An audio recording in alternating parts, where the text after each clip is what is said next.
ألف ألف ألف مبروك للمنتخب المغربي تحت 17 سنة.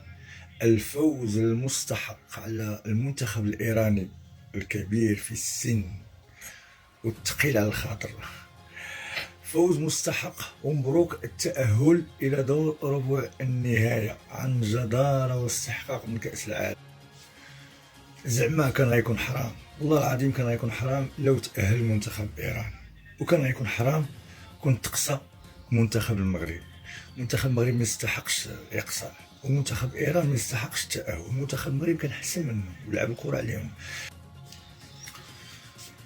في الوقت اللي كان منتخب إيران رابح منتخب المغرب كنت متوتر وكان غيبقى فيه الحال، وكنت مخلوع، وكنت كنقول هاد المنتخب إيران محظوظ بزاف، محظوظ بزاف. 2018 في كأس العالم في روسيا ضد إيرفي رونار، المغرب حسن منهم وشاد الماتش وإيران راجع اللور، ولكن الحظ ماركاو بواحد الدوز بالدقيقة 95، عاجز بواحد الدوز ماركا ضد المرمى بالدقيقة 95.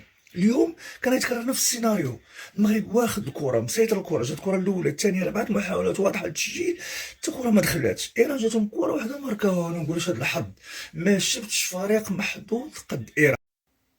وصلنا للبيلانتيات، كان عندنا تركيز احسن، وعندنا حارس مرمى اللي هو طه بن غوزي كنحييه برافو عليه. الحكم حيت برتغالي وباقي عنده واحد شويه الحقد دافين على المغرب اللي خرج قطر اللي خرج البرتغال في 2022، حاول كيعاون ورك على المغرب شويه. جبد طه بن غوزي بيلانتي الاول قال لي اللي تعاود، وجبد الثاني برافو على طه بن غوزي. باش تعرف ان الايرانيين فرقه كبيره وباغيين يربحوا وباغيين يدوا كاس العالم. شوف فسر الماتش على جنازه كانت عندهم، البكاء والدموع والدراما، تقول جنازه وقعت لهم. هذا دليل لان ايران كانت عارضه في كوب دي موند وباغا دي، ولكن برافو الدراري. والحكم البرتغالي واخا بغى يدير معنا شويه اللباريه، ولكن طه بن غوزي برافو عليه، وهنيئا المنتخب المغربي تبارك الله عليهم، برافو. ان شاء الله الدمي فينال